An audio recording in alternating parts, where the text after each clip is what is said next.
عندي ابن طق ابن اخوي وطفى عينه، فابوه بالدوام خابرته.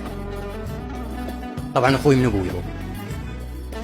قلت له العله مو بالساق بفصوص العيون، لو بابني ما نشاد بس بابنك شلون؟ فقلت له هسه شنو ناخذ منك عطوه نمشي عليك؟ قال غمى الوقت لو صار عطوه من الاخوان، غمى الوقت لو صار عطوه من الاخوان، من ما رضعت وياك فرق العمر كان. قلت له انطخ الدم كان مو للحليبه، واللي عنده هيك اخوان قاعد نصيبه. فوداله ابو سلام قال ايش حاسبها ما معلوم، بس انت ليها اغلى من ابنها الضاق دره ثديها.